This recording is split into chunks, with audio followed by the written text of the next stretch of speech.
Sometimes life has a way of turning the simplest moments into something extraordinary. On a quiet evening at a small-town diner, Celeste Monroe, a waitress with a kind heart and a past she'd rather forget, made a split-second decision.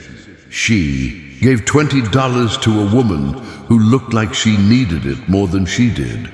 What she didn't know was that this woman was Eleanor Hayes, the mother of a soldier who had just returned home from deployment.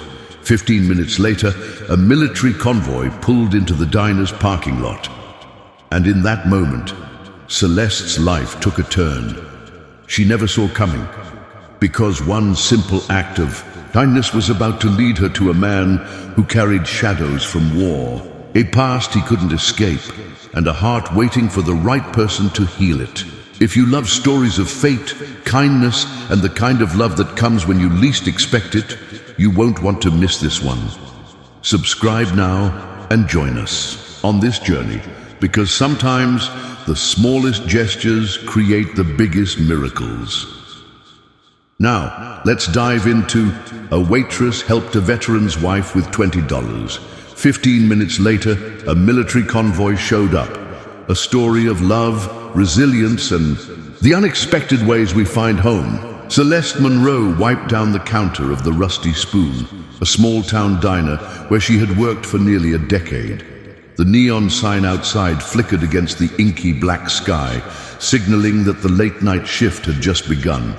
It was a quiet evening. Only a couple of truck drivers nursing their coffee and an old man reading a newspaper in the corner booth. She sighed, glancing at the clock. 11:30 p.m. Another slow night. Just as she turned to refill the sugar dispensers, the soft chime of the entrance bell rang. A woman, probably in her 60s, walked in hesitantly. She was petite, with silver-streaked brown hair pinned neatly in a low bun. Her coat looked well-worn, and she clutched her purse tightly, as if holding on to something much more than just money. Celeste offered her a warm smile. "Good evening, ma'am. Take a seat anywhere you'd like." The woman nodded and settled into a booth near the window. She scanned the menu, her fingers slightly trembling as she turned the laminated page. "Can I get you something to drink?" Celeste asked, noting the woman's anxious expression. "Just coffee, please," the woman said, her voice soft yet edged with worry. Celeste poured a steaming cup, placing it gently in front of her. "Anything else?" The woman hesitated. "Maybe just a small bowl of soup?" Celeste nodded, sensing something unspoken. She had worked here long enough to recognize when someone was struggling, but too proud to admit it. As the woman sipped her soup, Celeste busied herself behind the counter, but she kept an eye on her. Something about the woman's demeanor tugged at her. When it was time to settle the bill, the woman reached into her purse and pulled out a few crumpled bills. Her face fell slightly. I think I miscalculated," she murmured, eyes darting toward Celeste. "I'm short by $20. Before the woman could say another word, Celeste gently waved her hand. "Don't worry about it, it's on me." The woman's eyes widened. "Oh no, I can't let you do that. Ma'am, it's just a bowl of soup and a cup of coffee," Celeste said, offering a reassuring smile. "Really, it's nothing." The woman's eyes glistened. She reached out and squeezed Celeste's hand with surprising strength. "You don't know what this means to me, thank you. Truly." Celeste chuckled lightly, trying to brush it off. "Just promise me you'll come back again sometime?" The woman hesitated, then nodded. "I will. And if you ever find yourself in need, I hope kindness finds you just as easily as you gave it tonight." Celeste didn't know how to respond to that, so she just smiled. The woman gathered her things and walked toward the door. Just as she stepped outside, the distant hum of approaching vehicles filled the air. Celeste barely had time to process the sound before a line of military vehicles pulled into the diner's parking lot. The convoy was impossible to ignore. 3 dark green Humvees, engines purring like restless beasts under the dim streetlights. A group of uniformed soldiers stepped out, their boots crunching against the gravel. Celeste's stomach tightened. Military presence wasn't uncommon in this town, given that a base was only a few miles away, but it was unusual for them to stop. Here this late at night, the woman outside turned abruptly, her hands flying to her mouth in shock. From the second Humvee, a tall, broad-shouldered man emerged. His hair was cropped short, and his presence radiated quiet authority. His piercing blue eyes swept across the parking lot before settling on the woman. "Mom?" His voice was deep, carrying a mix of disbelief and concern. Celeste's breath caught. "Mom?" The woman, who had just been sitting in the diner, short on money for soup, rushed forward, her earlier exhaustion replaced by something powerful. "Beckett!" She flung her arms around him, gripping his uniform like she never wanted to let go. Celeste watched, a lump forming in her throat. This was her son? Beckett Hayes had seen things most people could never imagine. The worst of humanity, the fragility of life, the thin line between heroism and despair. He had spent the last 15 months overseas, leading a unit through some of the toughest terrain imaginable. But nothing in the world compared to the sight of his mother crying. Into his shoulder, he tightened his grip around her.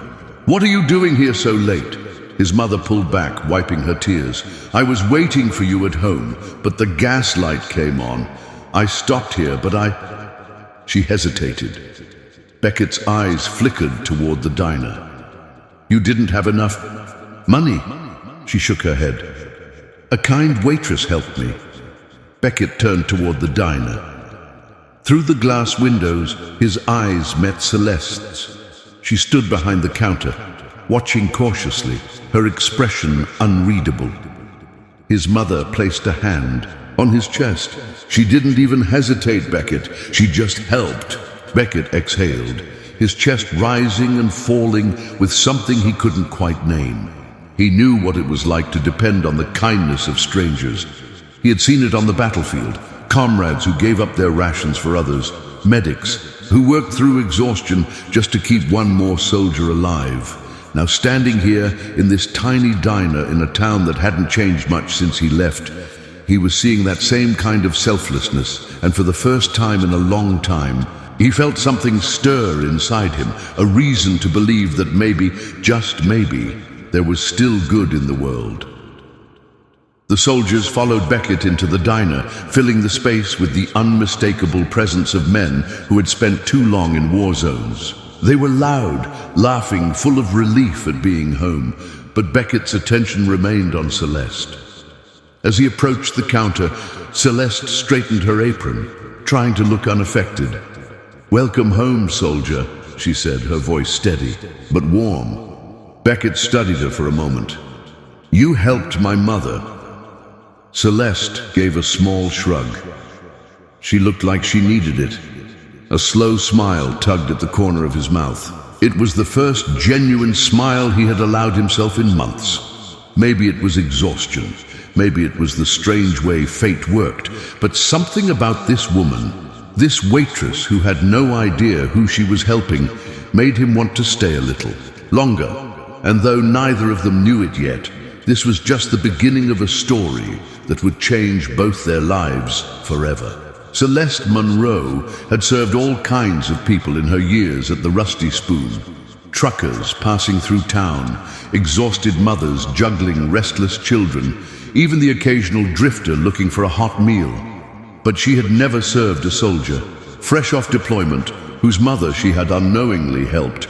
As Beckett Hayes sat at the counter, his military-issued boots resting solidly on the tiled floor, Celeste could feel the weight of his gaze. It wasn't uncomfortable, but it was intense, like he was trying to figure her out. She wasn't sure how she felt about that.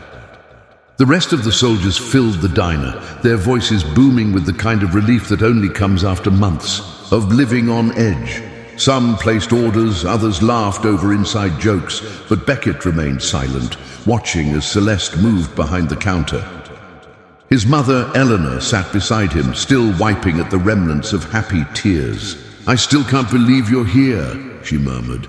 "After all this time." Beckett placed a protective hand over hers. I told you I'd come home, Mom.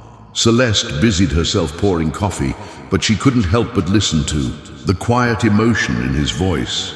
It wasn't just exhaustion from the long journey. It was something deeper, something heavy. She had seen it before. That look in his eyes.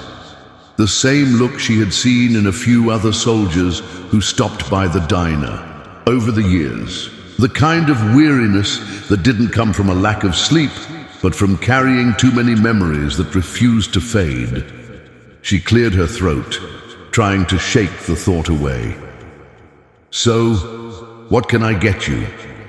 Beckett blinked, as if pulled from his own thoughts. I'll take whatever's fresh. Celeste arched a brow. You sure about that? The chili's been sitting in the pot for hours. Could probably survive a nuclear apocalypse. To her surprise, he chuckled.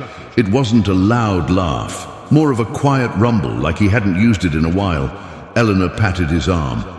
Oh, don't let her fool you. She's being modest. Everything here is delicious, Celeste smirked. All right, chili it is.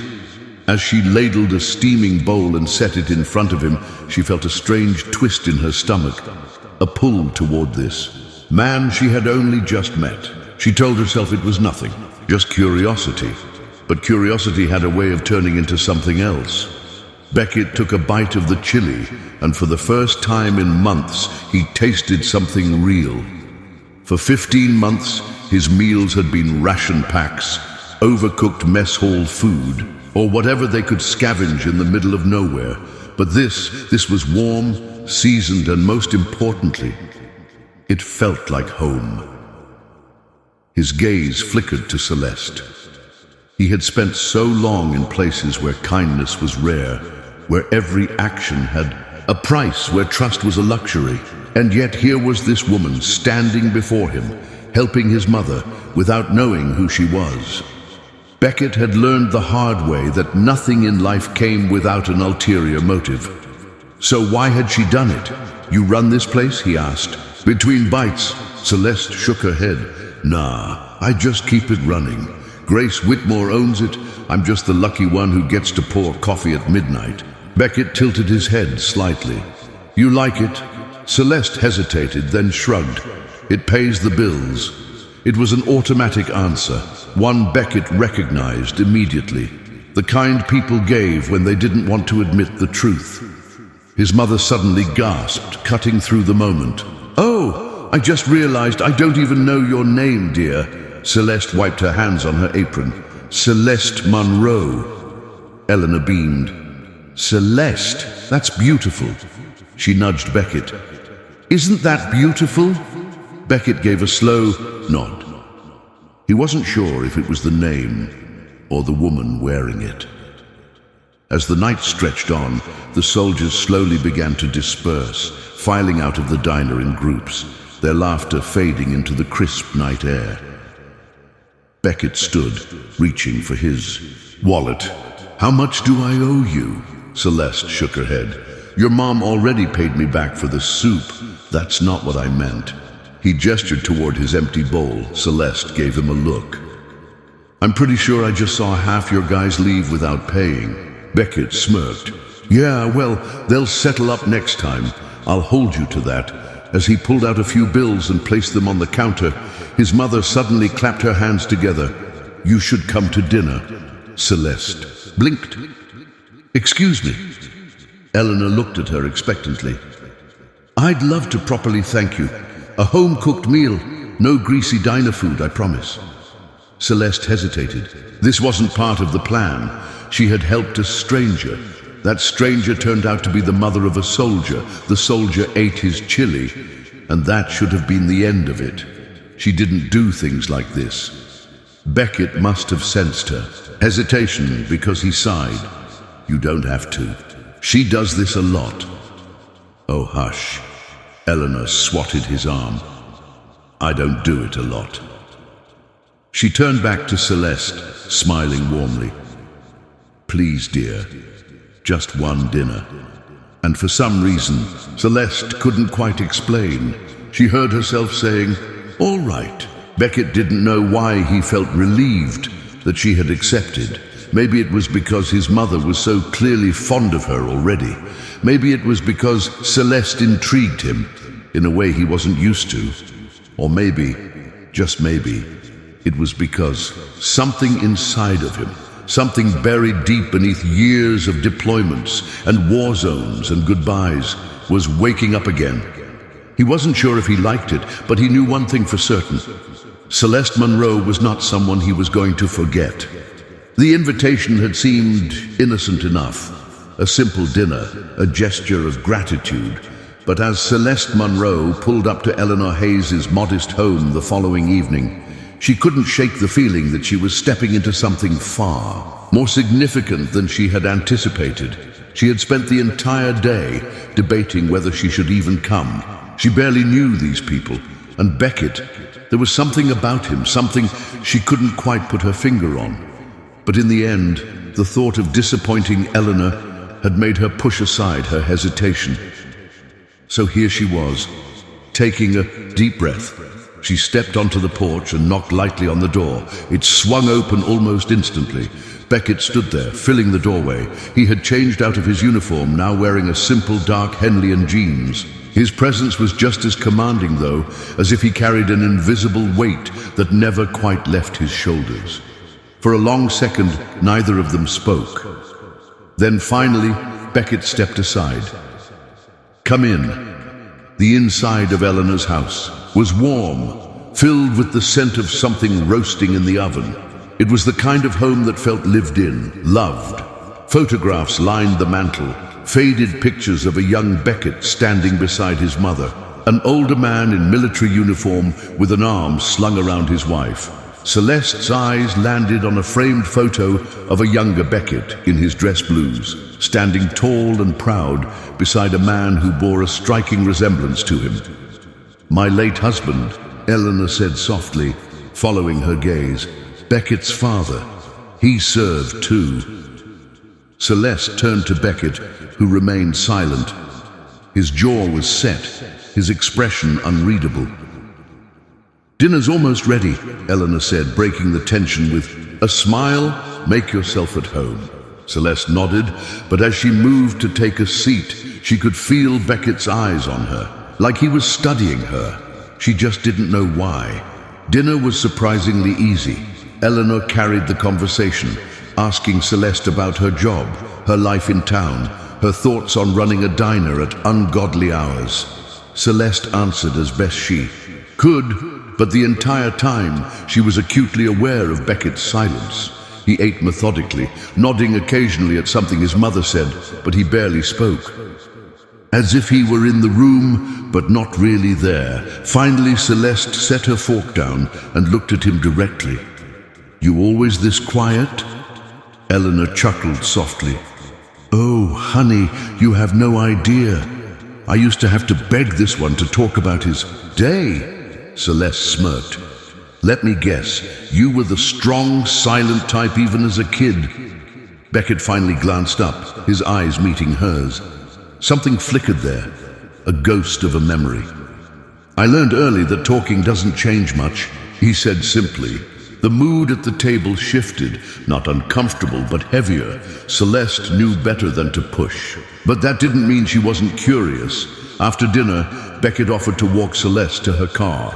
The night air was crisp, the stars burning bright against the vast sky.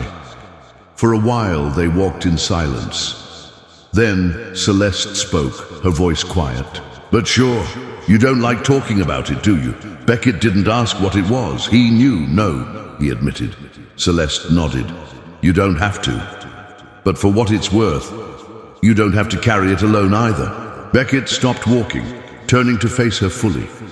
For a moment she saw it, the weight behind his eyes, the exhaustion, the memories he couldn't shake. "You say that like you know what it's like," he murmured. Celeste swallowed. She undid. Not the way he did, maybe, but she knew what it was like to carry something that never truly left you.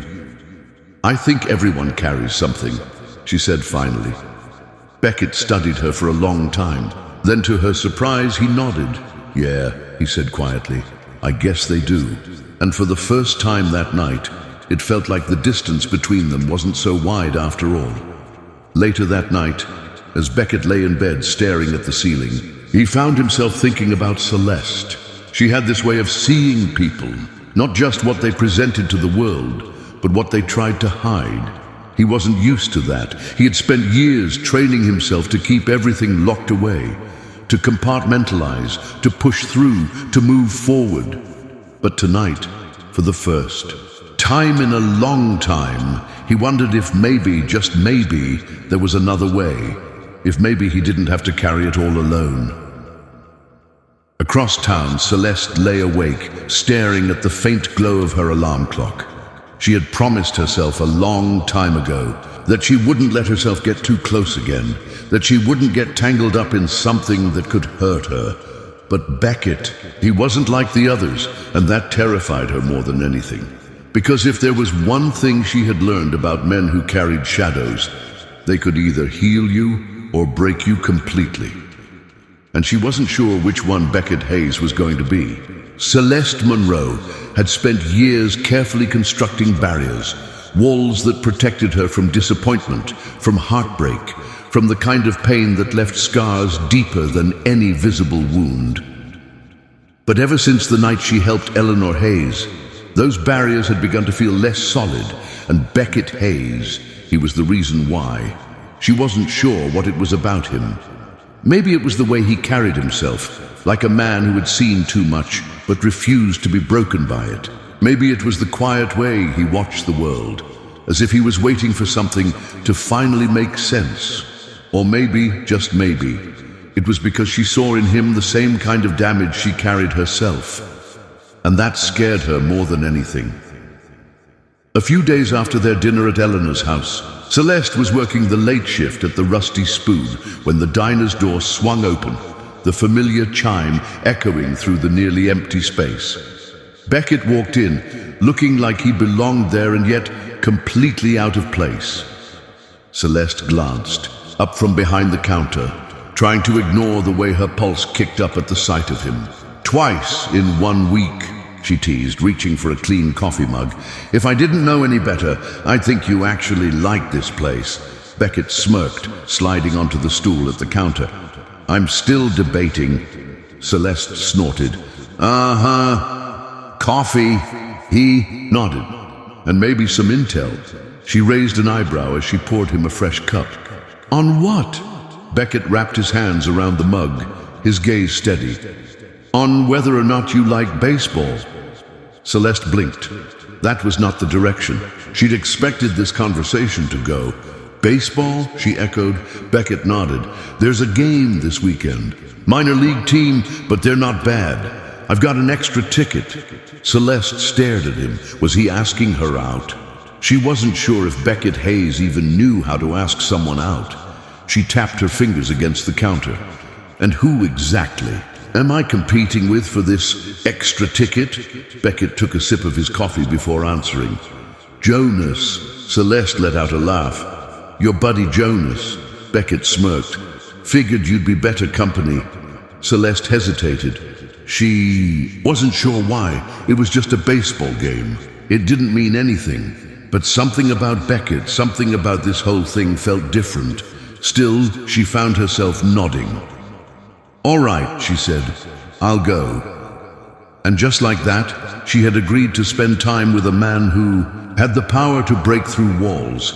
She wasn't sure she was ready to let fall. Beckett wasn't sure why he had asked her. Maybe it was because Celeste wasn't like anyone else he had met since coming home. Maybe it was because she talked to him like he was just a guy sitting at a diner counter, not some soldier with a past full of things he didn't want to talk about. Or maybe, and this was the part he wasn't ready to admit yet, he liked the way she made him feel like he wasn't completely lost. But now that she had said yes, he realized something. He had no idea what he was doing. Beckett Hayes had faced combat, led men into battle, survived situations that would break most people.